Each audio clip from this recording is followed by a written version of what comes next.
This is the Wise Guy Radio Show, a podcast dedicated to educating and inspiring through conversations with today's top talents in the world of glass.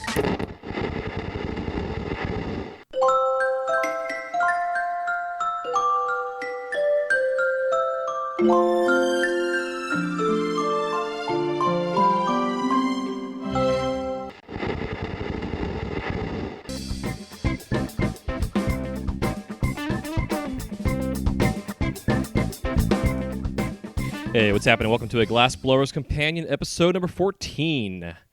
This is your host, Jason Michael. How the hell are you doing today? Hope you are doing well and staying safe and healthy during these crazy times. It's good to be back on schedule and keep these shows consistent for you. This week we have another special guest, Blossom Knight. She also is Blossom Glass on the Instagrams.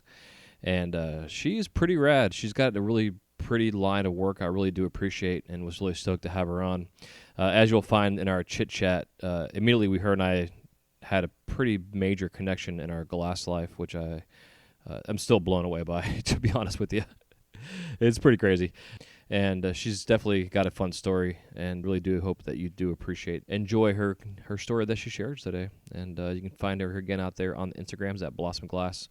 And again, I'll have all these links and everything in the show notes. So all you have to do is go to the details on the podcast post, and then all the links will be there as well. And then she shares it at the end of the episode, too.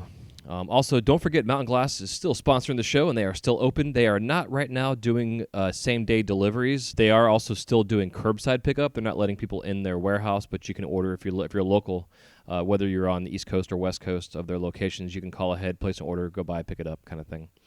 And definitely do recommend that. And because of what's going on right now and the uncertainty of things, they have been doing weekly sales instead of doing monthly sales, which is why I haven't had an advertisement at the beginning of these episodes, just mainly because of that, just because their sales are changing constantly. So you can check out either follow Glass Blower's Companion, which I hope you do, on Instagram, or you can follow Mountain Glass on Instagram as well. Also, if you are a customer of theirs, and even if you're not, you can go to mountainglass.com. Sign up for their, you basically create an account, and then they have a little button that you can click for their newsletter, and then you'll get their updates on when they have sales coming out and what have you. Also, if you have subscribed to the newsletter for this podcast, I'm going to be getting back on track. It's something I was doing pretty consistently while I was still working, and then got out of work and completely forgot about it, to be honest with you. So I'm getting back on track with that. Also, a little thing I've been working on, too, is the YouTube channel for this podcast and just for the Wise Guy Media brand. You can find me on YouTube at Wise Guy Media. The last week, I went through and categorized all these episodes and pretty much put them in their own specific places. So if you want to listen to the artist interviews and some of the other miscellaneous things that went along with the artist as guests, I have a category playlist on YouTube for artist interviews. Also have the Wise Guy Minute series. That's a side show, in a sense, within this podcast. They have their own specific playlist as well. I also have Luke Zimmerman's episodes I have pulled out for the law information and stuff. I have those in their own little playlist. Also have health and talk about the health stuff. And the Wise Guy Minute stuff a lot of it is business talk in there, so I kept that all. I was going to do a separate business playlist, but I figured I would just keep it all in the Wise Guy Minute. So that being said, thanks for hanging out. Thanks for tuning in. As always, if you could please leave us a review, whether it's iTunes or whatever podcast app you have that allows the reviews to be able to be done. And then also, if you could check out our YouTube channel. Again, it's Wise Guy Media. Subscribe to that. We have about 63 subscribers right now, which I'm super pumped about. So there you go. So again, thanks again for tuning in. Hope you enjoy this episode with the Session 1 of Season 3 of the Tournament of Fire's winner, Blossom. And we will see you next time on A Glass Blower's Companion. Thanks for tuning in. Love you so much. Take it easy.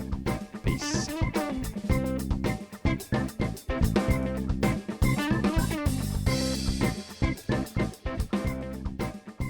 I had done fume and prep, and I'd done a lot of wig-wag and done flat cake, like chip stack stuff, and marbles. But then at that time, I started doing more like hollow horns and discs, and taking like the wig-wag to another level, making it really clean. When we first figured out different ways to do the prep, as far as Cowboy showed us stick stack, and then eventually figured out backstack after that, and how you could put more detail and more lines into each section and stack more sections. And then with Instagram, or more really like Facebook back then, seeing more stuff around 2010, and more people like supporting the higher end stuff, so I could sell a spoon for, a wholesale spoon for $30 instead of $10, or I could sell it for maybe $50. And now my wholesale spoons are $75. So I do Heck yeah. pretty much as much detail as I can in there, and do more sculpting, and just like really upping each one being consistent, and just using the most out of my skill. I'm like, well, if I can do a really cool sculpted flower with an opal and add some more lines, then I'm going to make it, like, I guess, as heady as I can, and then see if I can get the price for it. Yeah. But this guy from his name Alex, or from Eddie's Headies, and he I think he was doing well in his retail store, probably from like Kratom or something other, and so he just started spending a bunch of money with us, and a couple other like shops that were like starting to invest in Headies, Illusions, Glass, and they were buying our higher end stuff, so we could do like a chip stack work, and they'd pay a lot more for it because it was more detailed. And so just getting a couple people that would actually invest in your art, let you take it to the next level, Yeah, and seeing as people that charge hundreds for a pendant, so you're like, oh, I can do this. yeah, it's incredible. And can you give me 1 second, Blossom? I gotta turn my Wi-Fi off on my phone. My connection's been kind of weird. Okay. It may disconnect us, so if it does disconnect us, I'll call you like right back. But let me try and turn my Wi-Fi off real quick. Okay. Okay.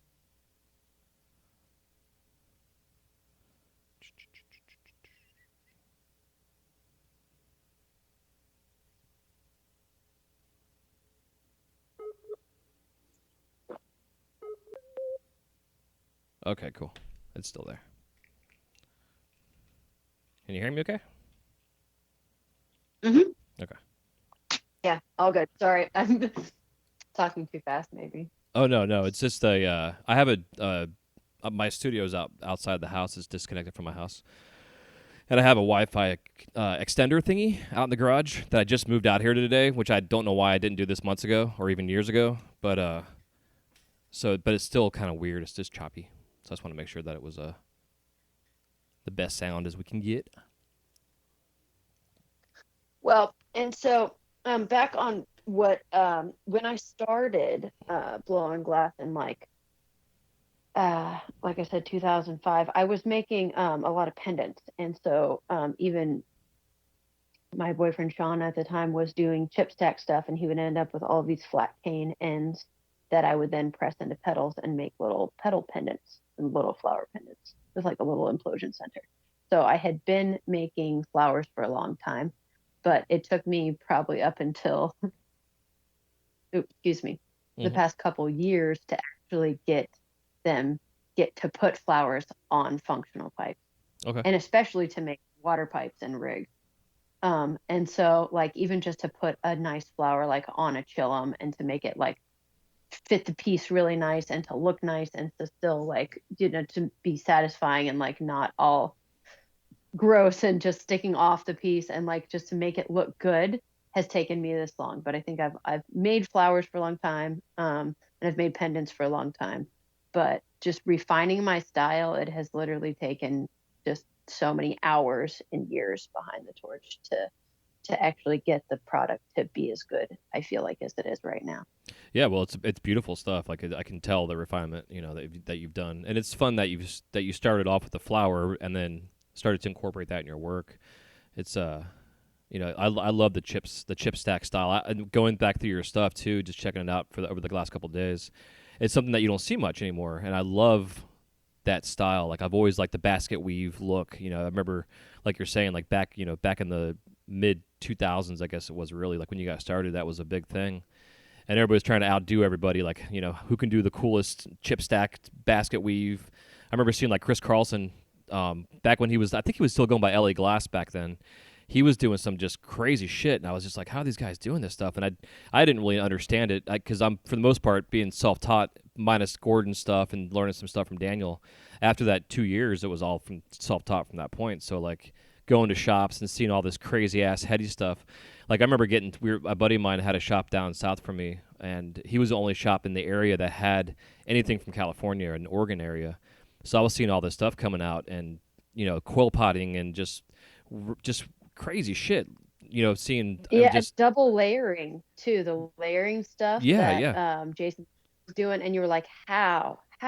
Like yeah, there was things that you could look at and still not like it would take you days and weeks and like thinking about what process. Even now, like so many things, and I'm trying to like always bring in new um new things that I want to try, as well as just refining what I already know how to do. But hmm bringing like more stringer drawing and pattern work, and just upping the ways you layer color, and how you get the desired end result. But yeah, allowing yourself to grow and bring in new stuff while still making a paycheck is my everyday challenge. yeah. Tell me, I understand that. Yeah, it's definitely tricky, especially when you're like trying something new and you're like 2 days into something, and then you have a pile of glass on your bench when it's all said and done. It's like okay, so but it's how you Yeah, learn, if and those you that don't don't know do how to do it. Yeah. yeah, and then those that don't do that kind of stuff are the ones that are going to be just stuck making recyclers for the rest of their life. You know. I've never made a recycler, so that's still on, and with the sculpting, everybody really like taking sculpting to the next level. I mean, I integrate a little bit of new stuff, and I think that's where I find my balance. Yeah, yeah. And So a lot of the people I work with now are really great. So, yeah, and I was going to ask you that too, like your environment, like your studio space. How many artists do you work around? well, I used to just work in my basement for years and years, with my first boyfriend in Kansas City, Missouri. And then 4 years ago, I went on the road, did some traveling, did a festival circuit, and then I ended up in Oregon, here in Portland, renting from a big studio called Liberty Glass, Yep. big production studio. And there are 4 or 5 people in there, doing different stuff, a couple independent artists.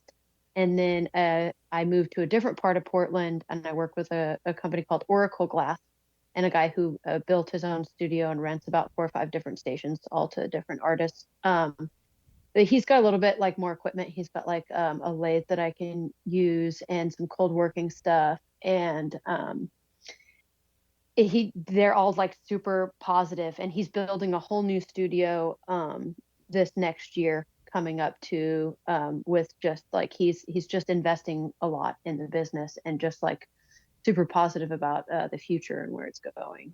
So like going in there, just going to work every day is a really positive situation as far as sharing knowledge. And um, most of the kids I work with, well, I guess they're not all kids. I say kids, but a few of them are older than me. Some are old school artists. John Dillinger's in there. Um, Matt C just moved into our shop. A couple other people just making crit pipes and stuff. Um, but Oracle does he does quartz, and so there's a lot to learn on that side that I've been there, for a few months, and it's a nice work environment. So I'm Yeah, happy about it. it's Everybody's awesome. pretty positive. Because I know a lot of studios I've been in over the years, just either renting space or playing. It's if we had live cams in there, we would definitely have a fun, dramatically filled reality TV show. Yeah. Oh yeah, I know. We want to do that. Yeah, he's got some setup. He's getting more camera set up, and um, I want to share more. I really do. I think and I'm just so happy to find other like-minded people and find community, because I was in my basement for so long, kind of feeling, disconnected. And connecting at the trade shows is great. And then you go, and if you're in a studio, like there's a lot of people in Oregon too. Like I think with Champs and DFO connecting me to so many people when I get back to Oregon. I really want to go work with a lot more people. I did uh, if you know Scuba or Lacey, they hmm have a spot in Southern Oregon, and I did like a little art show at his spot, and connected with a few guys down there in Ashland, and it's just awesome. He travels all over dealing with a lot of people, and he's just really big inspiration. And she's amazing. And I worked with her a little bit, and I want to work with her more. And so talking to people and working with other people is huge. Taking classes, it's such a, it just skyrockets you into just loving what you do and wanting to keep doing it and believing in it as a job. Yeah, I completely agree. I know like the couple classes I've taken, I've only taken 2 classes, I guess, in a sense. But the first class was with Steve Seislove and Coil, and it definitely was game changer big time. And it wasn't really any. I mean, I learned some specific technique, but a lot of things I preach about for new artists when they go into studio spaces is to like look at the artist's bench and like see how their tools are and what they're using and how their shit's set up. If it's a fucking mess or not, like pay attention to that kind of stuff. And that's what I was looking at. Like I have tools that I have now that before those classes I didn't have, and then I see specific types of tungsten picks and tweezers and different things being used. It's like I can see why these guys have the quality work that they have. Is it's all about the tools. And for the longest time I wanted to be like Really caveman. helpful. Oh, it's huge, yeah. I just want to be the guy that just like made everything out of glass, like no tools involved. It's just my breath and the wind up my ass and my torch kind of thing. And then I started Right, and getting. even What was that? go ahead. I was saying, and then No, and go then ahead. I don't and, know. and then I had to get tools, and then like going to Disney too is the same thing. Like a lot of the sculptors I work with, these impression tools and little small things that they use for getting specific details and stuff was a game changer. And I feel like I'm taking a class every day at times at work, but it's definitely important to take classes, no matter how long you've been in this business for. It's just you need to take a class. Yeah. you Or know. even, I mean, for sure, and just because you get that interaction. But anytime you get a chance to see other people working and talk to them, it just elevates it. What you can do and your understanding with glass. It's a relationship, Yeah, like that completely. you're dealing with every day. But yeah, the tools you use, how you're using it. I really want to watch people work the lathe more, and just even learning how to use different torches too. Like I've worked on a Carlisle forever, and it's like just second nature to me. But like I have a GTT, and learning that is, but I know what potential it has, and watching other people just getting the right flame. It's like it just humbles you so much because I don't know, you just can't really fake it. Oh, You dude, you can't can't. really, you have to, Not at you all. know, like you can put your stuff out there and you can put a face out there and you can talk and talk, but like if you don't actually like be one with what you're doing in that moment, it's not gonna work for you. Completely. Yeah, I saw you So run a Carlisle. I've been rocking my Carlisle now 20 years, and I'm the same way. Like, really nice. oh yeah, dude, I love it. This thing's got clogged holes. Like, I've never had it refurbished. I need to get it sent in one of these days just to get some of these holes Have unclogged. you ever had issues with your oxygen valves getting like sticky and just terrible, and then it like pops? Oh yeah, tough. Like in the mornings when I turn my torch on, if I don't open up both oxygen and propane before I turn my thing on, just to bleed out any access anything in the line, it wants to like make the loudest fucking exploding sound because I've got a slight little leak in my outside propane. So I have to like bleed the line completely, blow some oxygen through this shit, and then I can turn my stuff on and then light my flame. It's like this process I have And to go what through. about, yeah, what about the little torch? When did you integrate a little torch, and do you, right? Yeah. So I started using a hand torch and a blow hose about 4 years ago now, maybe. Okay. Okay. And And if you've been blowing glass that long, then you get it. Like, wow, game changer. yeah, I was like, why didn't I have this 20 fucking years ago? These things have been available It's hard forever. for me to work with the blow hose, but the It's little torch just allows you so much more. Oh, it's incredible. And the funny thing is like, so working at Disney and growing up and going to these parks and seeing the glass blowers, I've seen them working on nationals forever. And our hand Yeah, torch, quote I love unquote, national.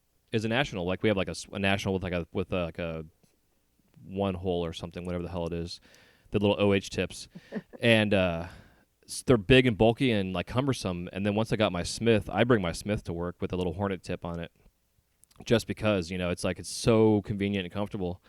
But you're talking about the changing torches. So like 2 years ago, I started making a new character for us, and it's a big piece of glass. Like the body itself, just his torso, is about 7-inch length of 1-inch diameter rod of clear, and we have a Mirage that I work on, and it was my first time working on a Mirage. So I'm like learning how to make this brand new piece, having to make it, and it being a character, it has to be consistent. So I got the piece approved. It took Mhm. me 6 months to figure out how to do this thing and get it to a point to where it could then be sold, because I was also Oh, learning a new torch. So I was just burning the yeah. shit out of the glass. Like I was just overusing this GTT, and it's at a point now where like it's got a foot pedal. Like my Carlisle doesn't have a foot pedal on it, so I'm just like I'm so used to how I work on my Yeah. Carlisle. Me neither. Me and too. Yeah. and just but now though that I've been in my studio the last couple of weeks here, I still step down on the ground to hit my foot pedal, even though I don't have one. It's it's so frustrating. I'm like, I need to get a foot pedal, but I don't want a foot pedal in my studio, but I need to get one. It's just it's silly. But yeah, I definitely recommend anybody that starts off. It's like going from a Red Max to a GTT. It's like you gotta really So many learn. jokes about the Red Max. Yeah. And then I've worked with or just been around more people working the Bethlehems and then the Herbert Arnolds, and like just there's so much to learn, and I'm Hmm. so excited about it. I don't know if I've stopped talking since I've been actually more around people that I can actually see day to day, like who have just experienced different shops and different tools and different ways of working. Yeah. It's awesome. I love it. I always compare it to skateboarding. Like every, skateboarders have their own style, their own boards, their ways that, whether they're the goofy footed or whatever, how they skate. And I always feel like glassblowers are very similar. We have our style that we wear, we have our torches and our tools and our stickers, and some people have their shit, sandblasted and covered in opals. It's so funny how eccentric us glassblowers can be. Yeah, your personality really comes out in it. That's why it's funny because it's so competitive, but yet there's so much room for everybody to be different. There's so much individualism. You could literally have 10 people basically making the same thing and they might all do it a little different. Yep. Everybody, like, it has to do your own way, what works for you.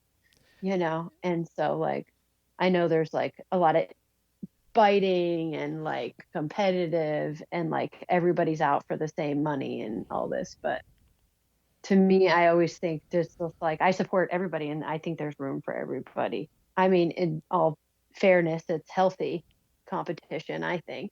Oh, I completely agree. Yeah, we all make each other better. Yeah. It's there's like 400 million fucking smoke shops out there, so there's definitely room for everybody at every level of glass. It's just, I guess, just understanding that don't go out there and sell a bunch of garbage at a high price, or and also it's don't sell a lot of nice stuff for a low price. It's a weird balance, but there's definitely room for everybody. Yeah, yeah, I know. It's it's a dramatic scene. Yeah, very much so. I always laugh about like getting people together. It's like glass blowers are very to themselves, but you get them in Vegas at these conventions. Like we're not allowed back at the Hard Rock hotel anymore because we're fucking crazy people. When we get us all together, like the porn stars can still go there, but no, the glass blowers aren't welcome back again. So have you done the champs for it's No, big not yet. or no? Okay. No. It's worth checking out. And what about when I first discovered, I was like, oh my gosh, there's between DFO and I was like, now there's melt, and I'm like, what are all these? I want to be a part of the flame offs. I was like, put me in there, Yeah. and I I definitely like pushed to get into DFO, and I was like, I want to be up on stage, and I'm just like, I'll do, whatever it takes. I'll share what I got. I hope to be able to teach classes in this new facility that they're building at my work. Um, we want to have more collaborations going on and more classes and more live stuff, and hopefully that just benefits everyone. Yeah, that's But I rad. want to. Have you always had like a drive, like a love for teaching, just in general, or and like being a quote unquote performer, Oh or is yeah. that has that been like a thing of yours? Uh, I mean, definitely. Like we were, as kids, we were always very like the showmanship. I Hmm. worked with the public, like working a booth, doing sales. My dad was always, both my parents were always both like entertainers in a sense. Yeah, yeah. That was and it's crazy because the festivals are not going on right now. So my family's kind of like, oh man, like we need this back, like traveling, doing, that's their lifestyle. Hmm. that's their livelihood. And so doing that has always been a part of me. And they do jewelry and stuff too. So like I really like doing the style, the festival uh, jewelry, like clothing, all of that, like show your personality, put it out there kind of stuff, is just like part of my being. So I definitely want to share. I would love to teach. I would love to, you know, take on more branding type Yeah, yeah. stuff. Yeah, I think right now the opportunity, especially right now with the way the world is, the technology is definitely at our advantage right now to be able to do virtual classes and teach. And I mean, nothing's better than having a hands-on class. Don't get me wrong, but still, the opportunity is here for us as those of us that want to teach, because it's not definitely a performance sense is not for everybody. Like where I work, we've had artists that have come through like sometimes as like a revolving door, because it takes a certain personality to be able to work where I work. Working at Disney with all these screaming kids, and not to mention I'm in a black dress shirt and a pair of black dress pants and black shoes. So I don't have a lot of Yeah. I can't like show my personality, quote unquote, except that I wear bow ties and I wear crazy fucking socks all the time. So it's like that's like my way of being an artist is just like, this is what I do. And then I also interact with the guests, and talk and educate and stuff. But it's not for everybody, that's Yeah. for sure. I like having company while I'm working. Like I like getting that work zone, but I also like talking to people and being like, "Hey, look what I can do. Check this out." Mm-hmm. Like I'm into it. Yeah, it's fun to show off. As long as you're, Yeah. because I get asked all the time, like, aren't you nervous up here in front of, we're gonna mess you up by us watching you? And I was like, I would tell them, it's like, if I was up here singing and playing a guitar right now, yes, but because I've been doing this for 20 years, it's okay. You guys can sit here and watch me. Yeah, you're like, this is my day job. Yeah, I mean, I'm going to be a little bit slower because I'm doing two things at once, but yeah, I still am like, sometimes I just, zone out. So, yeah. yeah, totally. I always tell people like that are learning this stuff, like, you want to treat your torch like a hammer or a screwdriver. Like, it's that easy to use, but you got to actually like use it and fuck it up and make a mess and burn yourself a bunch of times. Yeah. But Some it's just people get as really nervous yeah. in front of, they're like, oh, I can never do a flame off at champs or whatever, because people will be watching me. And I've seen people just shake and like, it is, you do get nervous, but Yeah. it's, I, I think of fear and excitement as like, the same kind of thing. I want to be bold. I want to do life-changing stuff. And Hell yeah. so, I love it. Yeah, I'm the same way.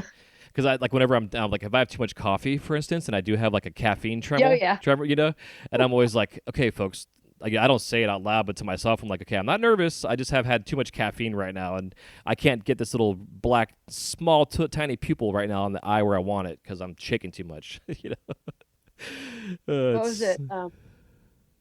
The guy who runs the Austin Grav Labs, Micah Evans. I was watching one of his things on YouTube, and I don't know if he was making the yo-yo or if he was doing something else, and he was like pretty comfortable and had done a lot of classes and just really great all-around guy to watch and to talk to. But I was watching his thing at one of the universities or whatever, and he goes, okay, lined it up perfectly, stuck it together crooked. And it was just one of those moments. I've done this hundreds of times. He goes, great. That's what happened. Just as I'm showing you, like perfect lined up, stuck it together crooked. Yep. So, we all have our off days where it all like work for consistency, and, you can't self-hate. Sometimes the first time's a charm. You ever get that one where you Oh, like make it the first time and you're like, oh, awesome, nailed it. And then you try like the next 5 times and you're like, what is going wrong? oh yeah, it's the worst. And like my wife right now, she's on the torch now 5 times, I think she's been on so far. And so like day one, she made like the perfect like round, because when I teach classes, I make my students make a blob like day one. Like get on here, feel the heat, make a blob of glass, just kind of feel it out. And she's on here, and she's like, she's an overachiever and a perfectionist at the same time. So she's like, okay, I'm not making a blob, I'm making a perfectly round marble as big as I can. And she did. It was like I was completely fucking mind blown. And then day two, she comes in here and she's like, I think today I'm gonna make a cat. I'm like, you can't make a fucking cat. Just giving her shit, She made a fucking cat. It looked like a cat. She used my little tools to make its eyes and nose, and I mean everything about this was a cat. It was crazy. And then day three, she wanted to make a flower. So I'm like, okay, well, make a flower. And then day four, she wanted to make a little Mickey head. And so she made a little small Mickey head, and you could tell where she was going for was making Mickey. And I told her, I'm like, every time you do a one-off, that's how it's going to be. But you try and do that 1,000 times, by about number 100, you may finally have it figured out. But it takes 100 times. Yeah, it's all encompassing. Like it takes your mood, it takes patience, it takes being organized. It's like it's that balance of try really hard, but don't try too hard. Mm-hmm. Enjoy it, let it be natural. Like take your time, but try to be efficient. And it's just great to know that like other people go through the same things. Yeah. Um, Which is why another so, reason I wanted to do this show, just so that other artists out there can listen to this and know that they're not the only ones that take a hot blowpipe and polish it and then stick it right in their mouth. oh, the kiss of, yeah, that's, I've seen somebody do that before. Oh, I've done it Uh, myself. It's oh, a, you were gonna, yeah, one of the questions was like worst injury yeah. at that one. There was these Well, interviews back in the day. oh, They were called Hello Glass interviews. Did you ever yep, yep. see those? Um, I was on one of them. I could never find it. I know the guys, my first trade show that I went to, he interviewed me. But they were always, the sound quality was terrible. So people keep, trying. So the more podcasts that come out, the more people that are doing this, I'm appreciative. Heck yeah. Yeah, me too. Absolutely. Um, but his sound was terrible, and the questions were always kind of the same, and so I wanted a little bit, a little bit something different. So more people doing it is great. Yeah, yeah. It's definitely the era of podcasts, so it's a Yeah, great definitely. way. Yeah, it is. Absolutely. For me, it was like another creative outlet as well, besides just doing glass.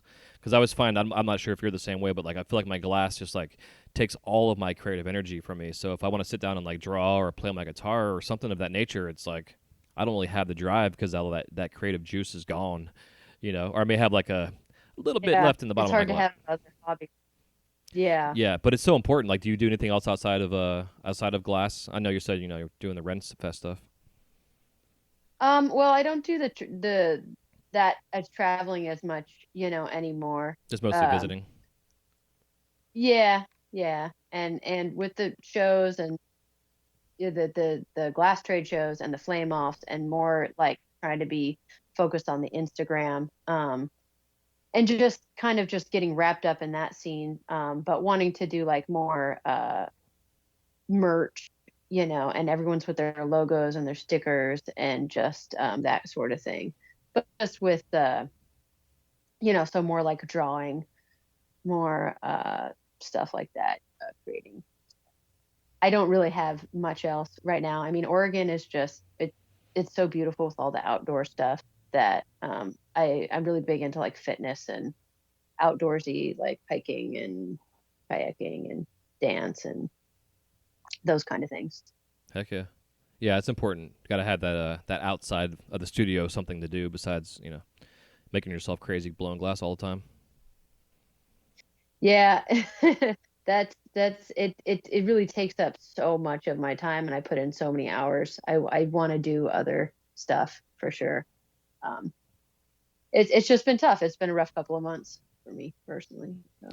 Yeah, so I mean, if you want to talk about it, I know you had mentioned pre-show about having some health issues that you've been dealing with, and Well, and just family stuff too. My mom passed away in December. oh shit, sorry to hear. Um, yeah, and my little sister is also battling cancer, and so she's had a lot of change of life stuff, and she mostly does traveling and Ren Fair, and so like she's been kind of off, and everyone's like, what do we do with ourselves when we're not working, Mm-hmm. But and my older sister's also a glass blower, and she's got two kids, and so I'm always trying to connect with them, and they were trying to relocate, and there was just a lot of like having to spend talking to family and dealing with family over the past like literally couple of months. Has been kind of a lot of that has been occupying my time. um and so, and then when my own health kind of went downhill, and just really a lot of stress brought out eczema, which was like all brought, it was like immunities were low, and like just being happy and having that, like, I've been doing more yoga and meditation and eating, changing my diet and all that stuff just to try to just be really healthy. And so many hours of torching behind that too, and having that social network is really important. So it's kind of all encompassing, just a healthier lifestyle. That's Heck what I've yeah. been trying to do. I deal with eczemas myself sometimes with certain things, and sometimes it's food related, sometimes it's stress related. You never know, but I know stress is a lot of it definitely is a signal if you're dealing with some kind of skin issue. Yeah. It's weird. You have Uh-huh. like this internal thing going on, and it just like shows itself up on the outside. Like this is not good. Right. And so you really have to like take time off, and you have to get rest and eat well. And like I was raised really like holistically and vegetarian, and like hippie parents. My name is Yeah, Blossom, yeah, you know. And so um I've just been trying to like reestablish some footing and some grounding, and just appreciating everything that I have and appreciating where I live. And it's expensive to live in Portland, to rent here and all of that, and the cost of living is higher, but the quality of life is really good.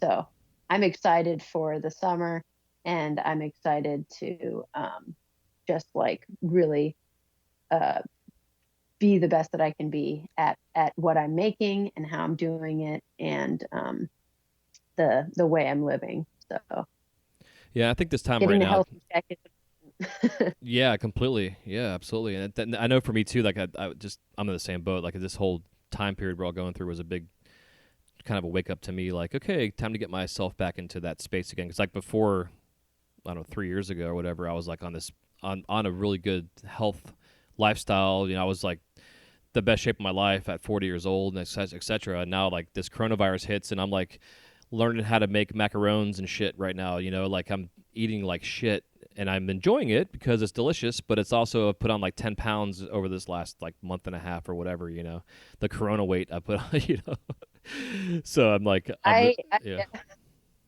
Yeah, I get that. A lot of people, I'm in the opposite. Like I lost a lot of weight, and I've been drinking celery juice, and I've been doing all the healthy things for my stomach, and from the healing perspective. And like I said, my little sister's been through a lot in the past couple years, and she's battling cancer, but she's doing it in a way, like she did chemo last year, and then this year it came back, and so she's just doing all of this like fasting, and just these amazing like mind body empowerment, like Hmm. whatever it takes, for Yeah. you to do what you need to do.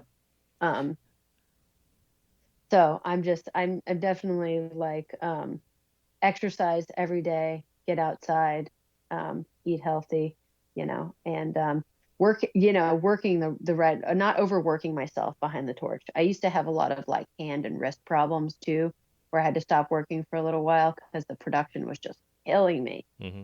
So, it's like, don't stress about money. I'm also trying to pay my taxes and get out of debt and all of that. So it's like, just work the right amount, work smart, and get your routine down to be really productive, and get some sleep and be healthy. Yeah, it's all important. A buddy of mine he had a podcast. It was called Entrepreneur Fitness, which then led to him doing this jump rope fitness stuff that I became involved with. But I was really turned on to the show because it was about like how if your mind and body are not in check, then everything else around you is going to fall apart. And as that, like, we put our body through a lot of shit when we're blowing glass. Exposure to radiation from the torch and the physical side of things. So it's like you're saying, it's so important to get a routine, which I'm trying to get myself now back into a routine. Because like when this whole Corona thing started, I didn't have work anymore. So I'm like, well, I was, and thank God I was still getting paid, and I'm still am getting paid. And I was like, That's well, great. I don't have to work, but I want to, because I'm just a workaholic. But I also like want to get ahead of myself here. So I was getting up at 5:30, and I was, I did that for 3 days. I'd get up at 5:30 and then be in bed by 10, and then I had a late night in the studio, and then it all went to shit, And it's now I'm like trying to get myself back up It's at. hard. It's Yeah, it Yeah. is. It's so crazy. It's like Yeah, it's wild. And when you know the whole nation's shut down and there's really no rush, it's like it kind of makes us all kind of like it's like there's two sides of the coin. It's like, okay, take advantage of this time, everybody being down, and hustle your ass off and get ahead of everybody, or just go with the flow. That I was in that struggle of like, what do I want to do? Yeah, I have to be pretty easygoing about things, but still make really good choices, Yeah, I wherever I like that. can. And yeah, be like sort of go with the flow, like be easygoing, but make take advantage of opportunity, make smart choices, like make like I believe you have to get after it if it's what you want. Ambition's really important to me. I'm Hmm. just a high achiever. Yes. Um, Yeah. but yeah, uh, it it all matters. And I've never really had job security. And when times of COVID and everyone's like kind of freaking out, and most of my shops were like, well, we can't buy, we're not open.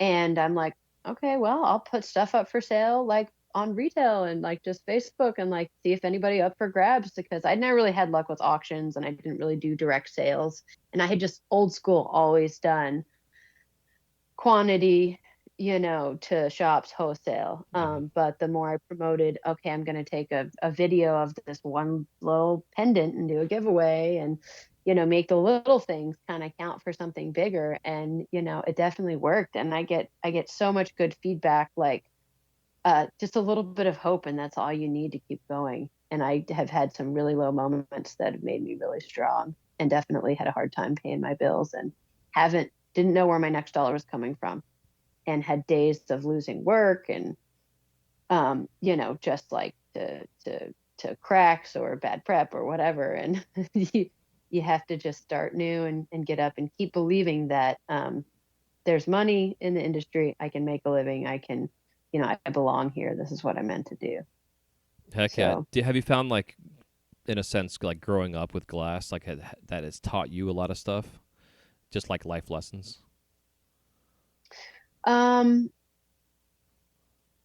growing up around people independently doing their craft and believing that this is a lifestyle they chose. I grew up very poor, but we were like traveling gypsies, and we definitely didn't always know where our next dollar was coming from. It didn't make much money, but my parents believed, that what they enjoyed doing, and they chose that quality over um, like all the best like glass blowing thing is like we're not in it for the money. We're in it because this is what we want to do. Yeah, exactly. So the fact that it's I don't know if virtuous is the word, but it's worthwhile. It has great meaning. Hmm. So Yeah. yes, it's Yeah. definitely been, I feel like, affirming that it's the right choice. Every time it puts me in check. Every time it makes me question, am I where's my next dollar coming from? All of a sudden I have somebody who wants $1,000 custom, and I'm just like, wow, really, thank you so much. You put all, like, that's so meaningful. Yeah, it's wild, isn't it? 'Cause I know, like back in the day when I would struggle and I would get to that point where I'm like, okay, I think I need to go get a part-time job, and I would go out and Mm. apply for jobs, and I would get a small little part-time job, and every fucking time, 2 or 3 days into it, I'd get a distributor would call me, or I'd get a big order like that from a shop that I knew was going to take me at least like 2 weeks to crank out. So I'm like, all right, sorry Yeah. guys, but I can't even give you 2 weeks. I got to quit right now. you know?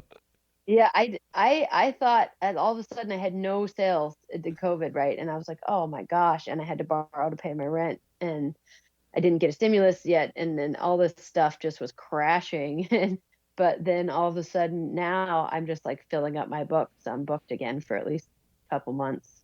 That's awesome. So yeah, that's something So I was going to ask you yeah. about, like how you go about your way of like making your orders and stuff. Do you like so you're keeping a calendar in a sense? Like, do you understand like how long something takes you to make or what have you, so you can kind of schedule things out? Yeah, I just kind of have a rough time estimate, and I put the date down of when somebody orders. I give them a rough estimate, and then I do it, in the order received. And if I get some smaller customs I can kind of work those in, because it's like you have to have a balance. I know it's like I support shops because they support me, But if somebody wants a little, a little purple flower pendant and they just can't get it anywhere, I'm going to put some stuff up for sale online and I'm going to sell it right to you because, it makes me happy. But it's like you got to find the balance, and like dealing with people through Instagram too is always a challenge because it's like you're spending a lot of your time sitting there DMing and talking, oh, I want this color and I want that color. And it gets kind of overwhelming and it's hard to, like, your messages don't always show up, and keeping things organized. So I just have a book and I'm just like writing everything down. That's my thing with this year, like keeping track of my expenses, my orders, trying to be more legitimate. I mean, I've had an LLC for, since 2007 when I first bought my house and had to establish, legitimately to get a loan that I'm a real business. And so right now, I've kind of, when I traveled and things kind of got off wire, but now I'm writing everything down. So I'm trying to be better Yeah, at keeping organized. you- Instagram is pretty much my platform for all income at this point. nice. Heck yeah. Even if wholesale orders in shops, they pretty much will send me orders through DM. Nice. Yeah, it's good to hear because it's so important to keep track of your shit and having an LLC too. It's like something I was talking to my brother about that the other day when all the stimulus checks and stuff are coming out, and a lot of artists that are struggling, they can't get the stimulus check because maybe they're not paying their taxes or they're not being taken as a business, or you know what I'm saying. So it's important to not only pay your taxes but to also to set yourself up so you can build, like you're saying, you got to build some kind of something to be able to buy a house. You got to show proof of income. Yeah, I'm really trying to understand it, to be one with it, to do all the right things. I pay a lot to self-employment. A lot of that's, I guess, to Social Security, Medicaid, Hmm. but like, health stuff, all of it. Like deserve a chance, and I'm doing everything I can to pay my bills and pay my debt and still buy glass. And another big expense, but it's great being in Oregon because I can go right into the color companies. And I've learned so much since I've been here, just being able to talk to other artists. And I'm every day like learning the prep and what to buy and how to do it and about color and how to use colors. And it's pretty great. The Tournament of Fire, winning that, I definitely got some extra prep from like some greasy glass that I had never really tried before, and some other stuff that I'm really excited about. So Yeah, can't yeah. wait to go back to work, actually. Hell yeah. Yeah, so that being said, the Tournament of Fire, I wanted to bring that up. So what got you Yep. interested in getting into that? Well, my first champs that I went to, I made it a point to I showed up with like a case, and so I was born in Las Vegas. Both my parents are from Vegas. They worked in casinos before they started to go on the road and be artists. And so I have family on both sides in Vegas. And when I heard, I was living in Kansas City, yeah, working in my basement, and I'm starting to see all this stuff on Facebook, and I'm like, oh, all these like trade shows are going on, and there's flame offs. I'm like, I want to do this. So I just bought a cheap ticket. I showed up, stayed at my cousin's house, and took a case of glass to Champs. And I made it a point to go around and introduce myself and talk to every artist I could meet, and just bit like, why are you here and how are you doing this, and like look at what you're making and pick up glass and look at it, and like just the in-person experience of the scene and everything that it encompassed just skyrocketed me into just like, this is what I love to do. I'm 100%, I'm coming back every year. And I met the girl from Cherry Glass there, and I was looking at her stuff and I was just like, oh my gosh, I'd seen electroforming, but this is crazy cool. Like, oh, like, wow. Like it, and we just, I don't know, we just struck off, friends personality wise. Hmm. And then she came around telling me she's doing this tournament thing, and she's like, yeah, it's like all about like wholesale, and like, yeah, you got to make a spoon and a pinchy. And I was like, for sure. I mean, I had so many people coming at me with like, oh, let's collaborate, and you want to do this thing and you want to be a part of this thing, and I'm like, yes to all of it. I want to do it all. But then I overextend myself. Usually that's kind of my problem. I try to do a million things at once, and I want to commit to everybody and everything. And that's why I get so booked all of a sudden. Yep. Oh, I know And I that one. try to, into every hour of every day, and then I'm just exhausted. But so she's like, I've been trying to do it for a couple of years, and this year I was just like, I'm just not saying no, like I have to do it. So I was like, okay, it's not until March or something, and it's only, and even then, even when I did it, and I was just getting so many posts a day, and I'm having to repost, and I'm like, go live. It did end up sucking up a lot of my time, but it was really valuable and it was really worth it, and I'm really glad I did. And um, it ended up like opening more doorways. And so, yeah, those guys are cool. They put a lot into it. Yeah, So, absolutely. Yeah, I've been talking with them for years with them when Scott and Ryan started doing the Tournament of Fire, and it was fun to see because it was an idea that I had years and years and years ago. Not this it's Instagram. hard to make it work. Yeah, Yeah. totally. But the idea of like doing this, pipe tournaments and stuff. So we've been talking to some ideas behind the scenes for a while now on how we can expand this Tournament of Fire into to being something that's actually like three artists competing against each other in person, kind of thing, like a Food Network kind of competition, kind of situation, and take advantage of it. And I think that the way they were doing things, and it's taken them some time to figure it out, like how to make it work for everybody, for the shops and the sponsors. And Yeah. I don't know how they have time to make glass when they're doing all of that. I It's know, like a right? whole job. Yeah, Ryan seems like she's got a lot of the handle on stuff, where Scott's kind of back behind the scenes doing the glass stuff or running the studio, or Yeah. I don't know, but they definitely do a lot of. And they put together a team, that's been pretty cool. But it was fun to see, and it's definitely Yeah. cool She's awesome. taking advantage of the Instagram, ideas, and and again, it's for artists that can get involved in this. It's a great way to promote yourself. And you were up against some stiff competition with the artists that you were going against, and the last minute stuff that was coming together. It was Yeah. I didn't really get the most votes. So I was kind of surprised that I won at the end, you know? yeah, I think So it was like the judge vote at the end or something. I don't really remember how that whole thing went down, but it yeah, was kind it's of confusing, but like her positivity and her just in person was like hands down, it was like I'm all for it. However you got to figure it out, I'm yeah, for it. yeah, it's pretty rad. So once session 2 and 3 are done, then they'll have those winners, and then the Grand Masters finals will happen, and then you'll be involved with that. And I'll definitely make sure we keep things posted as these sessions roll out, and then we'll announce when the big Grand Masters finals will come on again, and let people know where they can find that and find you out there as well. Definitely. Cool. Well, I think it'd be a good time for us to take a quick break, thank some sponsors, and then we'll come back, and it'll be time for us to crash the kiln. Okay.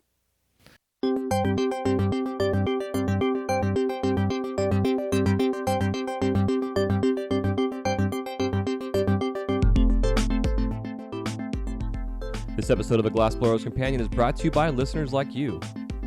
Come join our Patreon group and gain access to exclusive content not available anywhere else. For as little as $1 a month, your contribution will help this show grow, giving you access to tutorial videos, live streams, discounts on merch, and most importantly, become a member of a growing glass community. For more information about our Patreon group, use the link in the show notes or just go to patreon.com/WiseGuyRadio. That's patreon.com/WiseGuyRadio.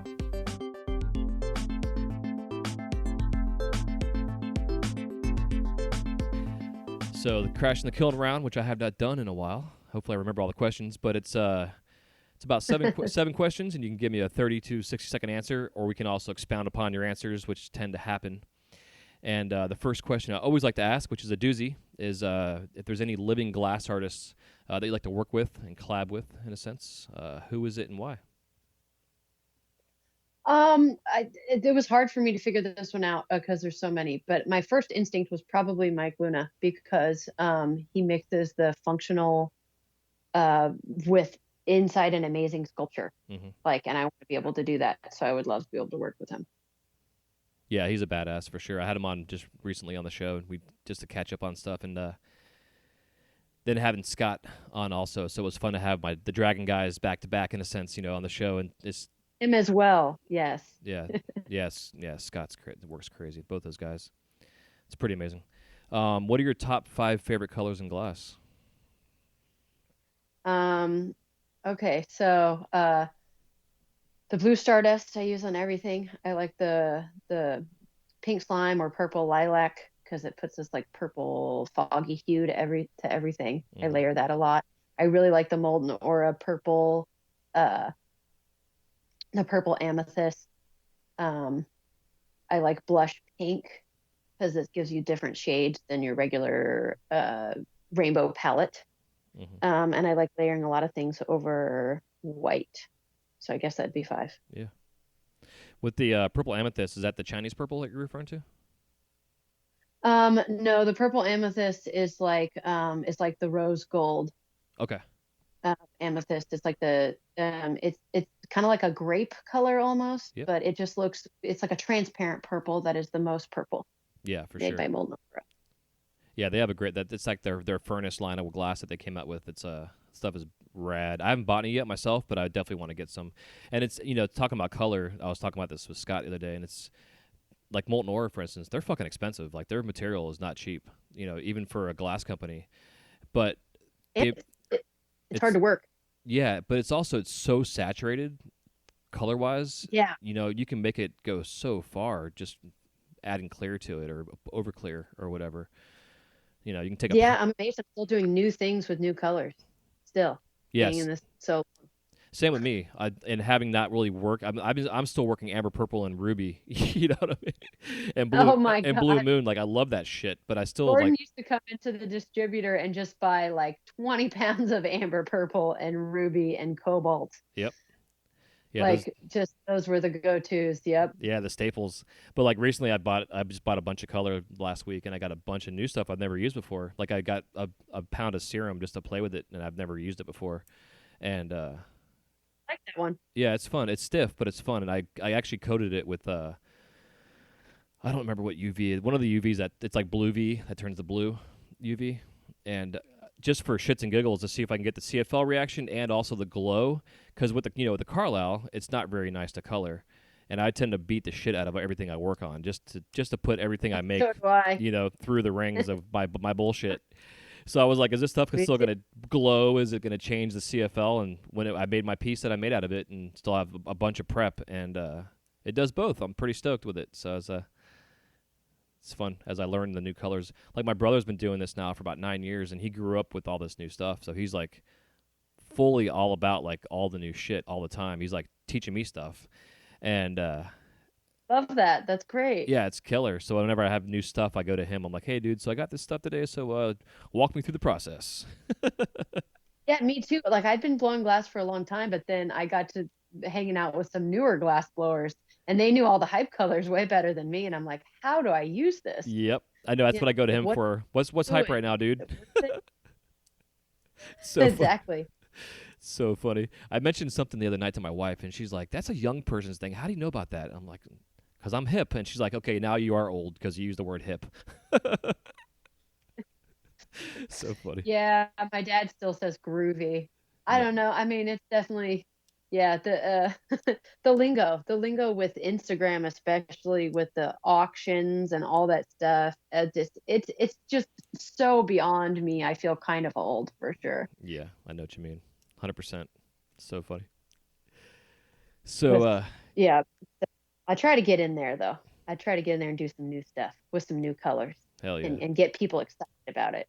Well, the colors that you mentioned are not easy to use, so definitely appreciate the work.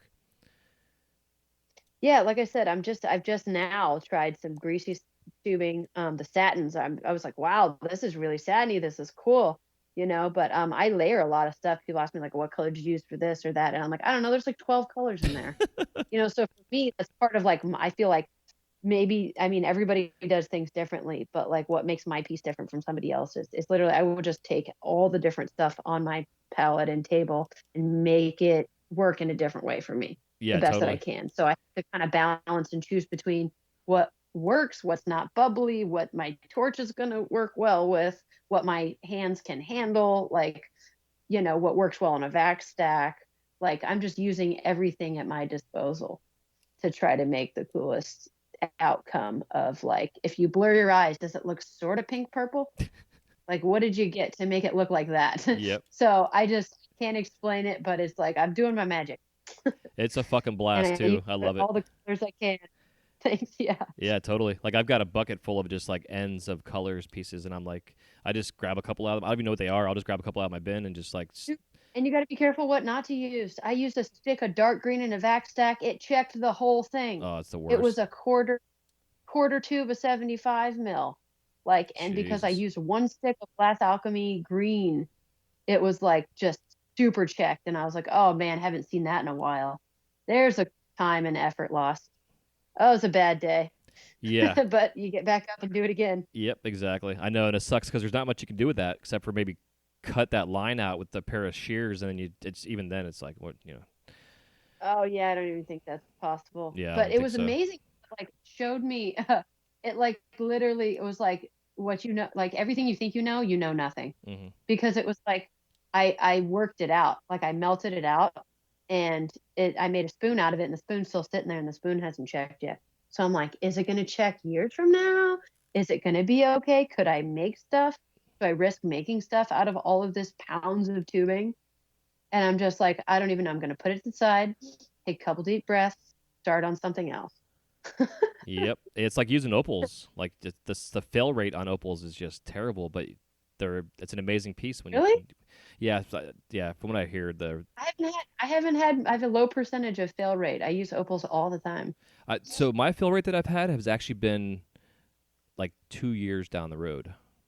I've had customers hit me up like, Oh, "Hey, so oh, this checked in the belly this, yesterday." huh, Yeah, I've had a couple, interesting. probably a half a Yeah, dozen pieces over the years has done that. It's weird. Yeah, and I love them. I think like I've done crushed opal, like every you name it, and my process of prep, everything's done properly the way it should be done. It's just I don't know, right. Yeah, just. you have to know, you have to feel secure in your method. Like, Hmm. especially if like you're building a big piece with a lot of attachments, you have to know that what you started with was the right way to start. Yeah. Like you have to know, like that's the only way I find confidence in those big pieces and an annealing flame. I didn't know how to use an annealing flame until I got to Oregon a couple years ago. I didn't know about bridging. I didn't know about like bridging.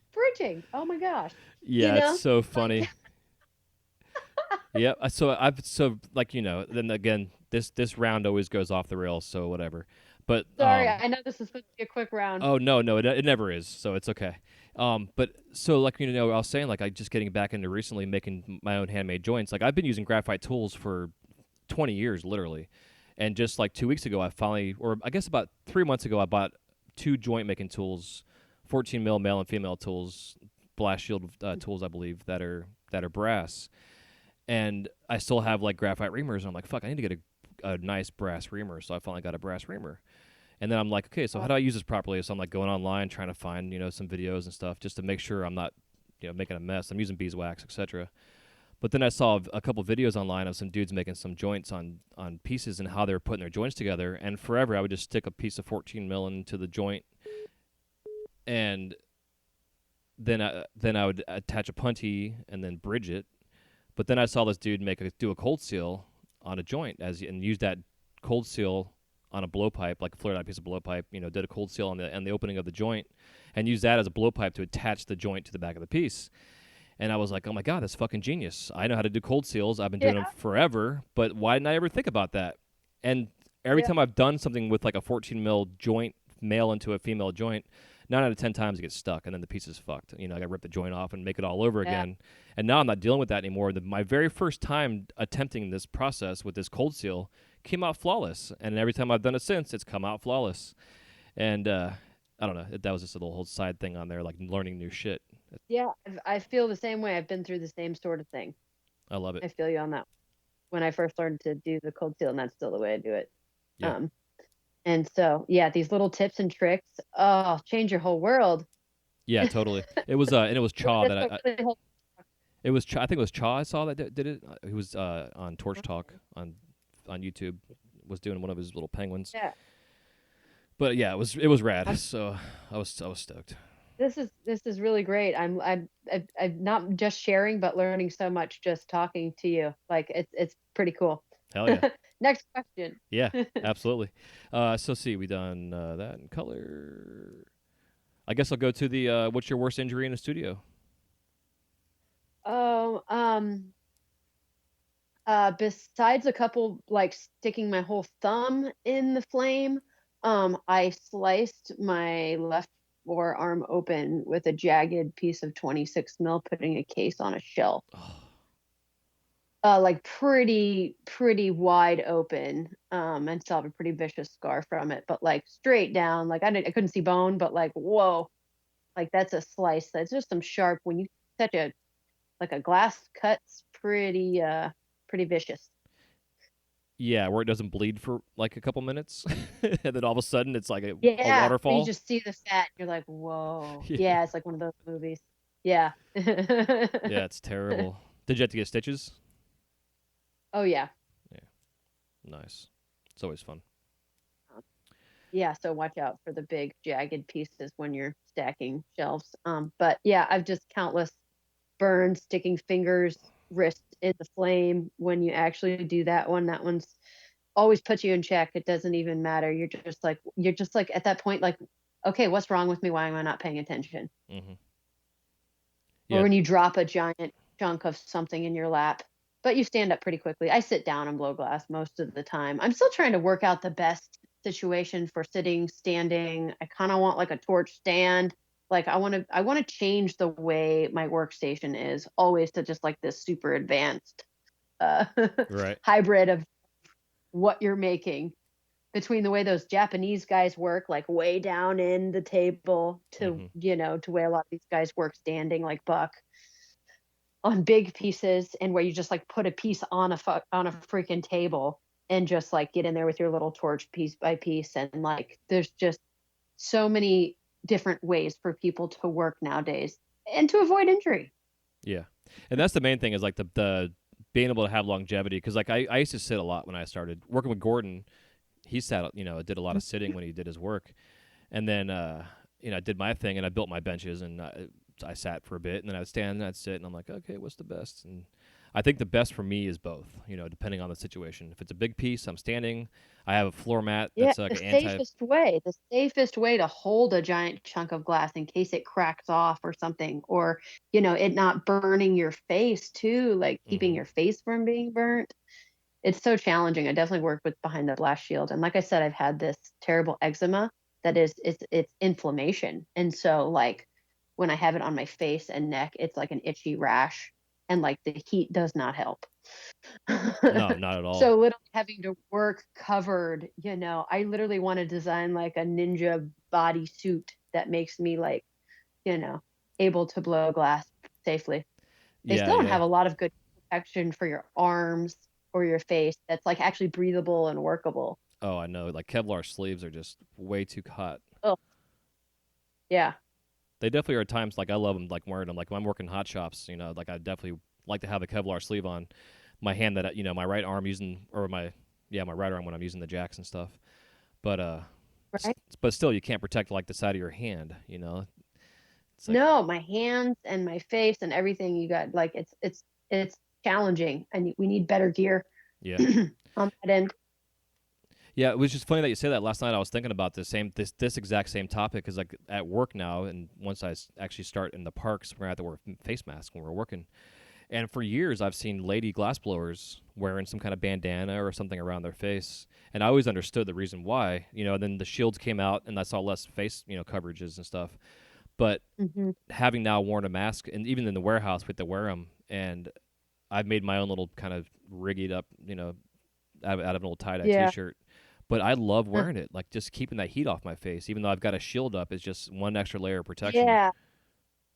It's a It's so much cooling as long as you can puff through it, and stuff like gets in the way. Like even in the winter or working in the summer, like in the summer your skin needs to breathe, but like in the winter too, like you can't wear anything too bulky and you're trying to stay warm. yeah, And like your hands and your feet, like it's like the gear for working, it has to be like lightweight but like protect you from the heat. And the same thing with keeping your glasses on, hmm, and like like being able to see what you're doing. Sometimes I feel like a surgeon, like I'm like I have to be able to get in there with this tiny little tool and I can't see it and I'm sweating, and like it's so challenging to just have all the comfort stuff to be able to then work that torch and melt that glass and make the magic happen.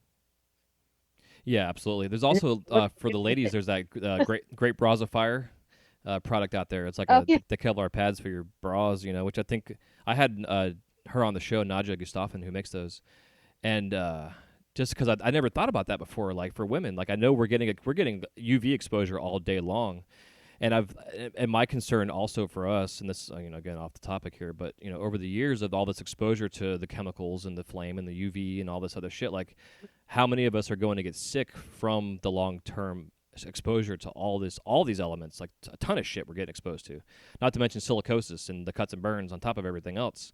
And then but like your boobs being exposed to the flame and breast cancer issues and stuff, I wasn't even a thought ever until I had her on the show, and I was like, this is I'm glad you came up with this idea, because I guess she's got big boobs, and she had like really bad issues one day with them getting so hot working with her husband who'd made this crazy big stuff, and it made her think like, I got to protect my boobs.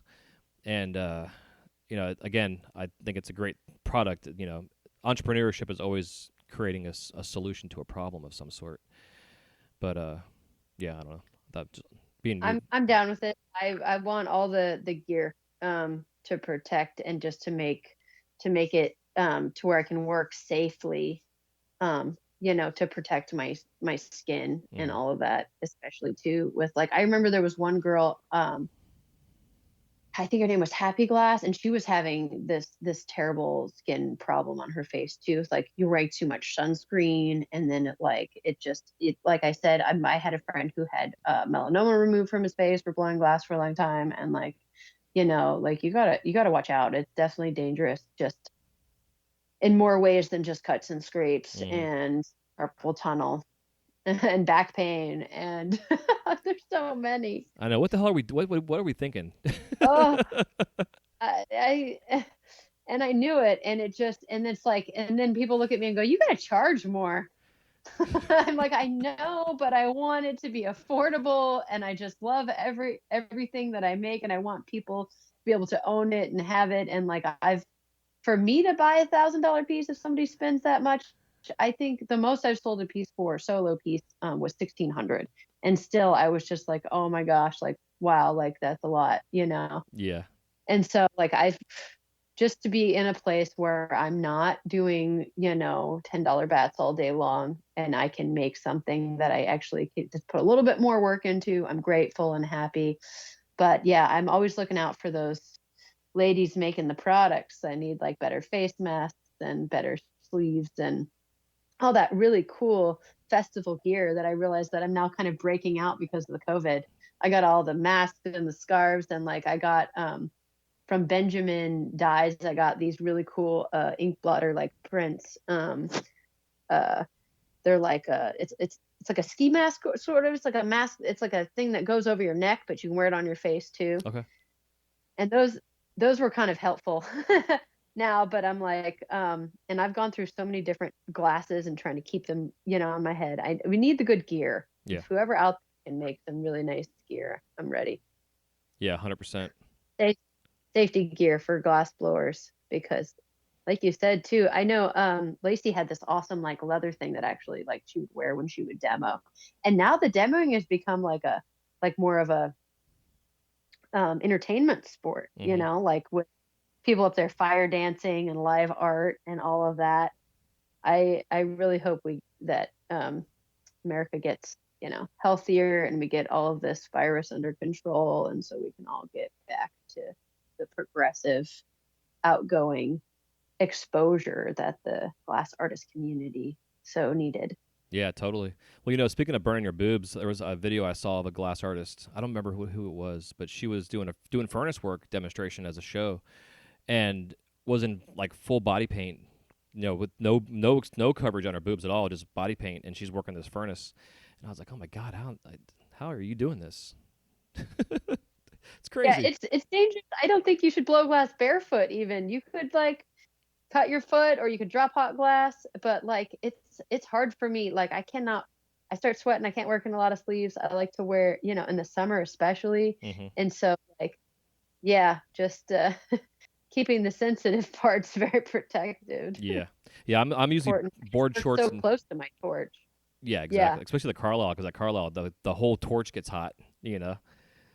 I tend to actually, and I can't like work with a blow hose. Everything's tangled. I'm always hitting the torch knobs with my boobs and just like, because I work so close. If you're doing anything detailed, I've been more doing stringer drawing where I have to get just the angle of your torch too, and like getting close to, and just like how close you need to be to draw. Like I'm resting my hand on the head of the torch Hmm.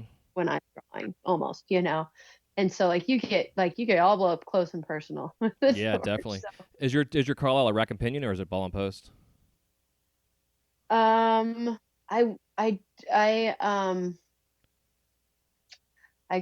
worked on the same one for like 12 years, and I think that one I think they're both ball and post. Okay. But I got a newer one that I bought used. Um and I still trade out my the GTT when I'm doing bigger prep because it definitely has more power. Yeah, I need to get I one for just myself for haven't that. used it very well yet. Yeah. It really does. Yeah. Excuse All me. good. Okay. Cool. All right. Next question. So, when you're in the shop, do you watch TV, listen to the radio, or do you do both? Headphones and music, so I can just channel in. And I've been listening to more podcasts between music. But there's a TV on behind me, and then there's a mirror in front of me. So like everybody else in the shop always has something going. It's nice to have like a TV on. I used to be really bothered by the TV in the shop if it was like too loud and really annoying and distracting me from what I'm doing. Hmm. But I don't mind it now. And most of the time I'll put in headphones anyway, and I really like my headphones. Nice. So Heck yeah. finding that right music groove too. A lot of SoundCloud playlists that I love, and I mean I love all kinds of music. So it doesn't matter if you're in some bassy, trancey groove or hip hop or just some good reggae. I love.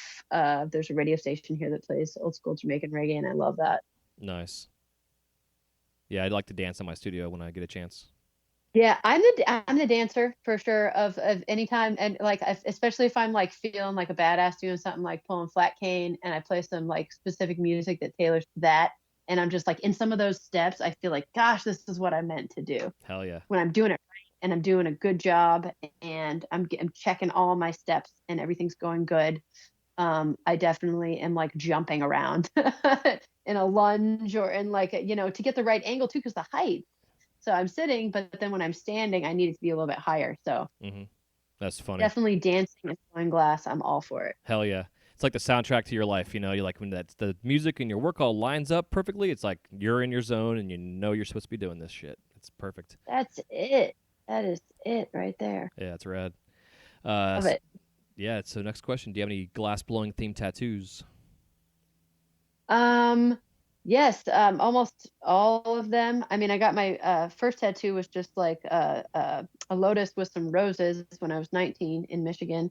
Um, and all of my tattoos have been like, what really embodies you? Like, what do you love? So they're all flowers, and like sort of tribal Polynesian kind of with Hmm. pattern work. I have one on my forearm that has an opal flower on it, and it's backed they're all super rainbow color Nice. Yeah. also. Hell yeah. And then some pattern work like chip stack, wigwag, like it's all in the detail. It's all series of dots. But almost all of them have rainbows and flowers and spirals. And I want to get more. I have a full Rad. back piece too.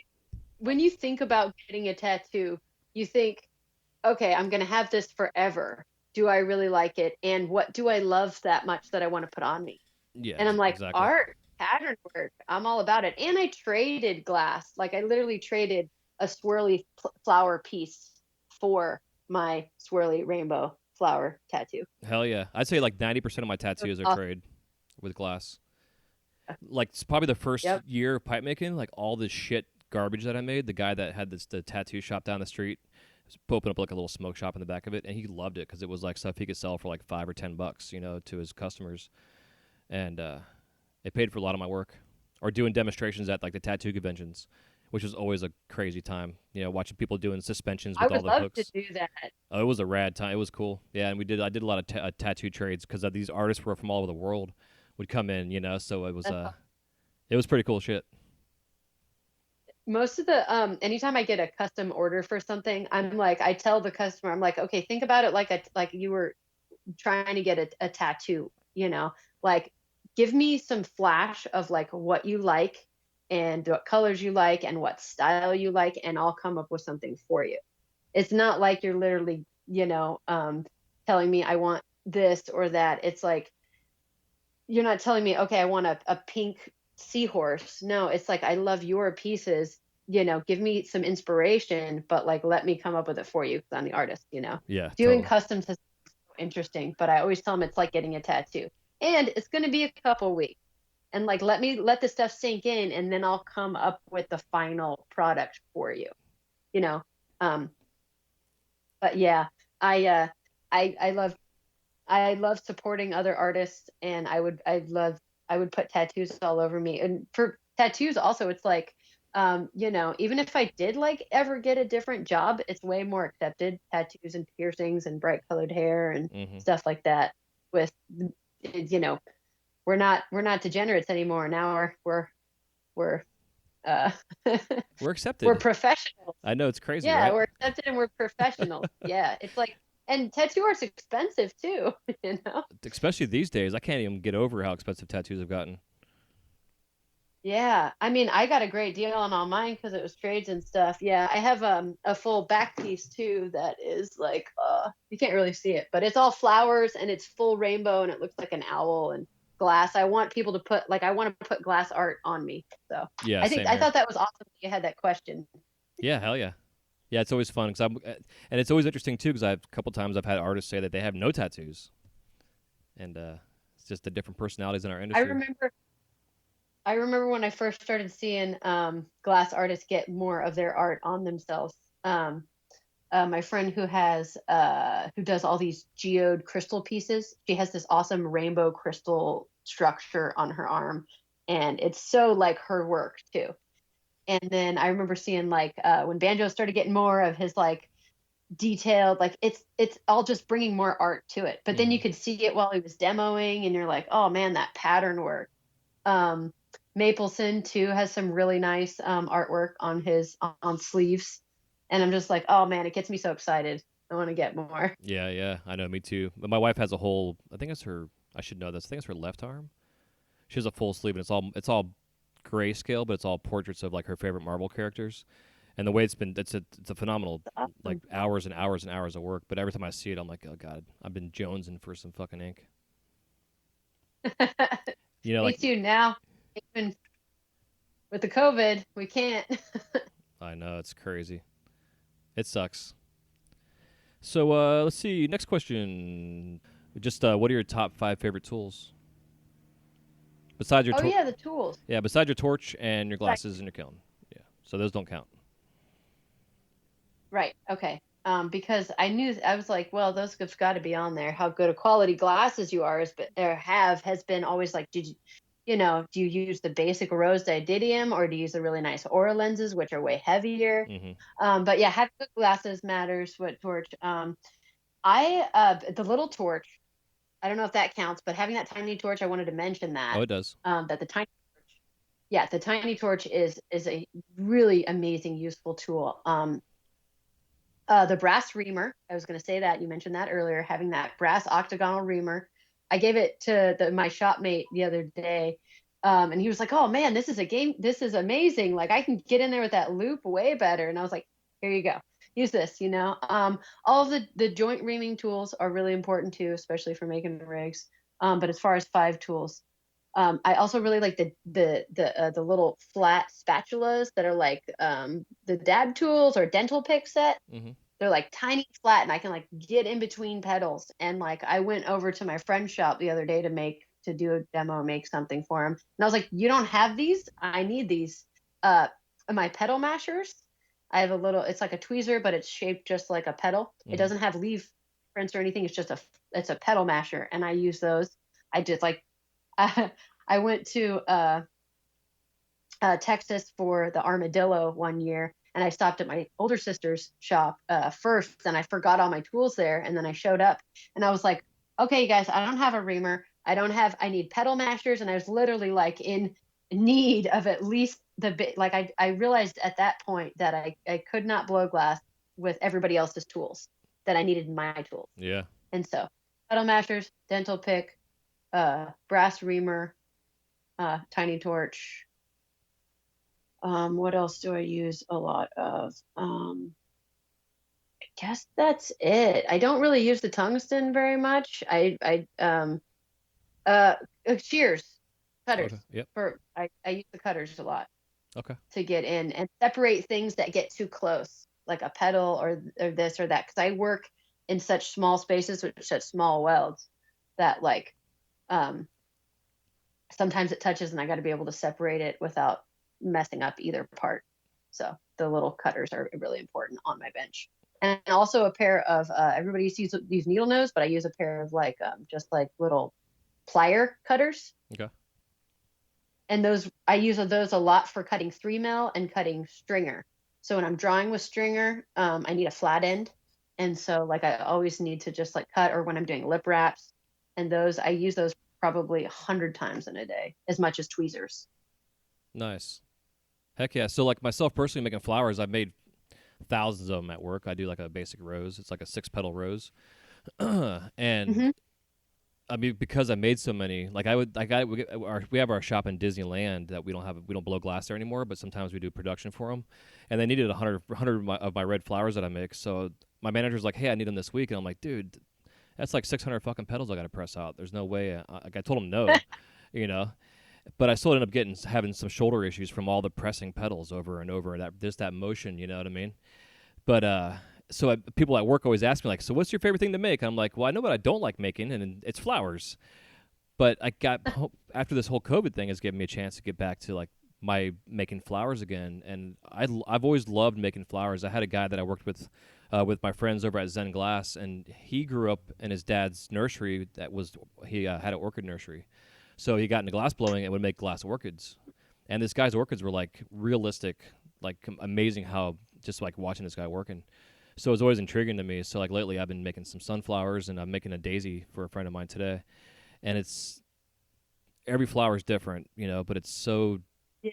tricky to like lay, especially like this daisy. The petals are white, you know, so you know white is a pain in the ass. It's like so soft sometimes. Oh yeah. So It's trying so to soft and buttery. I can't make anything out of white. Yeah. yeah, and like trying to lay petals together and not having things touching too much, but you want them to touch, but then you don't, and then you don't want to have checking issues or cracking issues, and my Hmm. God. So Even the tiniest little thing will crack. Even petals, like if I don't at least I try to warm them in the kiln too. I hmm don't use a Bunsen. I should use a Bunsen for big assembly. I just used an annealing flame. And I built flowers forever without any bridging. huh. And it was all just timing, you Yeah, know? yeah. So like it's definitely I've learned so much more about working smaller and working in a smaller space and working with smaller, more fragile little pieces, and like it gets better and better. But I watching people sculpt flowers, there's something about it. Yeah, I love the diversity in flowers. I've just have always been amazed by it. And now I've been making some more orchid shapes and trying like that's the thing, sticking to like, okay, I'm making this order and making a paycheck today. They're all going to be the same. But then I want to make I want to make a bunch of different stuff. I really want to make the most unique orchid I can make and spend all day on it, you know, but I'll get there. I'm integrating some time for that. But I know that I've definitely made daffodils and poppies. And back in the day, I was experimenting with Hawaiian flowers and other pendants and stuff. But to make it wearable and not fragile, and like adding more welds, people are always popping petals off of these ones. And I fixed this one probably 20 times. I've had this is I was at a show dancing and I was like, what happened? Like there's a sharp piece and like I've cut myself with it. Like, yeah, you know, all my friends that wear my pendants though, it's just like a personal connection. And I do all the beadwork, and my little sister does beadwork with all these crystals and stuff. My dad has a full like jewelry bead shop and he sells crystals. And so I send him some stuff sometimes, but most of the time for Ren Fair, my stuff's too higher. It's too expensive. So, Yeah, and yeah. I also at Ren Fair used to make a ton of perfume bottles with the little corks in it, hundreds of like $3 fume, turtle, um, honeycomb, like every little the chili peppers, like hmm tons of little perfume bottles by the hundreds, and they'd sell essential oils, out of them. And that was really good gig, for a little while. I missed that. That was awesome. Looking back on my past history of all the stuff I had made always makes me just want to go back to the torch. And it always gives me my confidence in low moments, even if it was like, not really as quality as what I'm making now. It was like, at least you tried that. Yeah. So, well, have you gone back and like gone back to those old things and tried to see how? Because like I love like making wrap and rake spoons. So every once in a while, like I start making some wrap and rakes, just to see if they've changed at all. Yeah. And it looks the same as it did 20 years ago. In a sense. Oh, and coil potting twisty cane too. Yeah. And doing that one. And like, I've never been that good at fume besides like basic fume, but what people are doing with it now, seeing a few like really inspirational fume artists, on Instagram has just made me want to like do some of that again. That color changing pipe, that neat little chameleon type blue, purple, hazy piece. I want to figure out how to work that in there. I'm just usually overwhelmed with too much on my plate and wanting to do too much. I'll set up a sheet of like, this is what I'm going to accomplish today. Even if I get a quarter of the way, I'm happy. But yeah, I always wanted more. I have my list on a clipboard in front of me on my bench right now, waiting for me to start checking it off. Well, yeah. So I totally get that for Right sure. on. Yeah. Hell yeah. That's cool. Well, before we let you go here, if you want to give us some parting piece of advice to whether it's to the new and old glass blowers out there, and then also where we can find you out there in the world of cyberspace. You can find me on Facebook as Blossom Sky Night. You can find me on Instagram as Blossom_glass.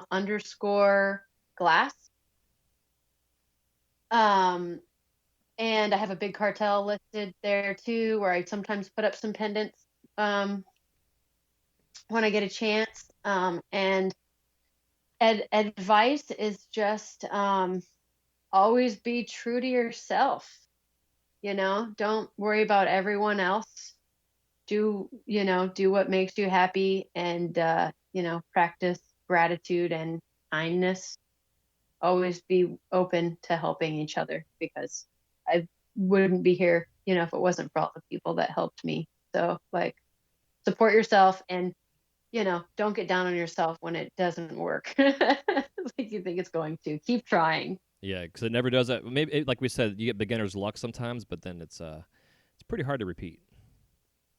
Oh man, and it will test you and test you. Yeah. And so stay positive. Hell yeah, well said.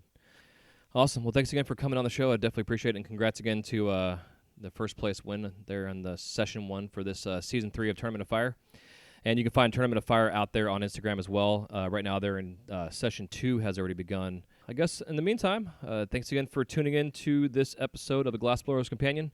Make sure you're staying safe, talking to your friends out there through however means you can, just to keep yourself sane. And we'll talk to you next time. Enjoy yourselves. Take care. Peace.